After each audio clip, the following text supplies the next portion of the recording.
From Milan, good evening, good evening. A quick question I want to ask. It has to do with church. Do you consider a church an investment?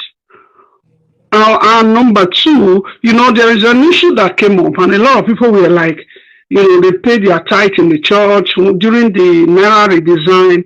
They wanted their money back. So, do you consider paying your tithe into a church an investment? Like a church as a whole, it's all over Nigeria, big, big buildings.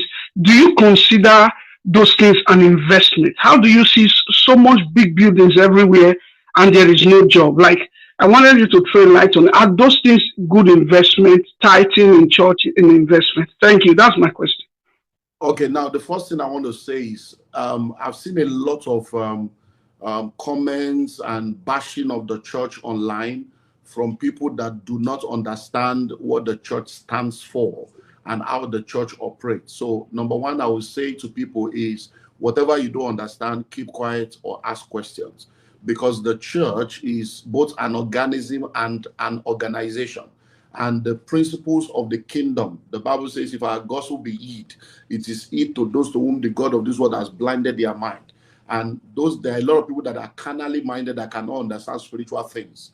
And that's why we keep expecting the church to do what government is supposed to be doing. And when we have a failed government, people look up to the church and then they place the responsibility on the church that does not belong to the church. The church is not the kind of business where you are investing money for people to come and be collecting return and all those stuff. Let us understand that this is a spiritual thing.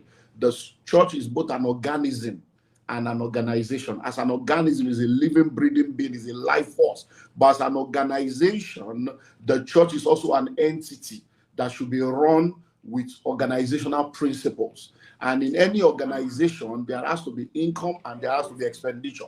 Because when you are registering a church, you are registering it with a business arm or a charity arm of your country. And there are guidelines for running an organization. Because in that organization, you're going to have staff. That's why I say to people, for you to be a pastor, you need the heart of a shepherd and the mind of a businessman. Because in the church, there will be people and there will be income. And everywhere there are people and there are income, you need to understand people management, financial management, project management, crisis management, and a lot of things. So for you to come into a church, when you come into a church, it's because you have become a citizen of the kingdom. I am presently in Nigeria. I live in Nigeria. But when I go to the UK, we don't drive on the same side of the road. I spend Naira in Nigeria. When I go to the UK, they spend pounds. When I come to Italy, you spend euro. I have an office in Verona. So listen, but I cannot now leave Nigeria now and come to Italy and be arguing that no, you people must collect Naira, you must collect Naira. That would be foolishness and unrealistic expectation. So when you become a citizen of the kingdom, tithing and giving is not for everybody. They didn't force you. It's a kingdom principle for those that believe in it and believe in God and are citizens of the kingdom. And when you are giving to the kingdom, you are giving your tithe, your offering, you are giving because you understand that both you and all your money belongs to God, and you are just a steward. And when you are bringing the tithe, you are bringing it as an acknowledgement of the fact that it is your source. And say, Lord, you gave me this 100.